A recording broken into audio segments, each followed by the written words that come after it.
Монгол хүний яг нөгөө нэг онцлог нь би өмнө нь бас хэлсэн тийм ээ. Яг юмд дасан зохицох чадвар маш сайтай. Ямарваа нэгэн ажилд орохын тулд ч юм уу ямарваа нэгэн бизнес ямар нэг юм авч явахад одоо нэлийн бейслайн ахгүй тийм IQ байж явах хэрэгтэй. Тэгээд ч одоо хүний тархины урдлаараа гүйцэтгэдэг тийм ээ. Problem solving тиймэрхүү зүйлүүдийг. Emotional intelligence буюу тийм одоо хүн хичнээн ухаантай ч гэсэндээ одоо сэтгэлийн хат тийм байхгүй бол энэ чинь хүн бас ингэж хашлах боломжгүй. Энэ хоёр бол одоо ингэ бейслайн тийм ээ. Энэс цаашаа бид нарт одоо менежментийн түвшин рүү дараагийнхаа түвшин рүү ороход юу шаардлагатай болж байна вэ гэхээр social intelligence гэдэг юм орж ирж байгаа. SQ тийм ээ. Ингээ тархиныхаа дундлын хэсгээр ингээ сэтгэдэг. Тэрэнд ингээ юу орж ирж байна вэ гэхээр хүнийг одоо at least одоо сонсож сурах. Тэ? Хүний оронд өөрийгөө тавь шийдвэр гаргах юм тий.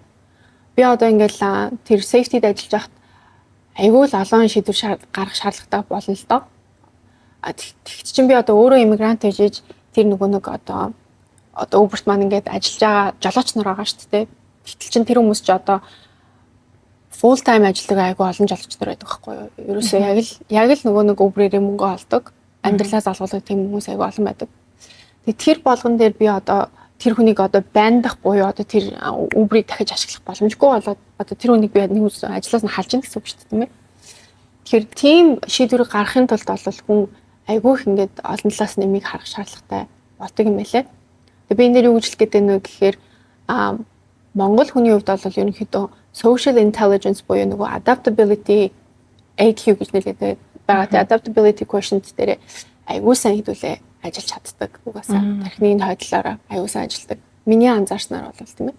Тэгэхээр тэр нэг юм онцлогоо хэдүүлээ айгүй сайн гаргаад одоо саяхан бас нэг юм судалгаа хийсэн шүү дээ. Одоо олон улсын хүмүүсийг нөгөө IQ-ийн intelligence-ээр жагсаацсан. Тэгээ Монгол бол бас эхний 10-таа бас байж ах шиг байсан. Ямар ч гэсэн Австралийн хувьд бол Австралиас бол дээр илээ. Тэгэхээр бидний нөгөө нэг одоо энэ IQ, EQ, social intelligence, adaptability, quotient гэдэг зүйлүүд бол айгүй өндөр байх чадвартай тийм улсын иргэд юм байна. Бид нарт ингэ DNA нугасаа байгаа гэж миний хувьд бол хардаг. Тэгээд гол анхаарах юм нь юу вэ гэхээр миний хувьд бол нөгөө нэг өөрөө тийм тодорхойлолт тавьчихдаг штэ хүн. За би нэг ийм улсын нэг ийм хүндээ тэ энд ирээд нэг иймэрхүү ажил хийндэ ч юм уу.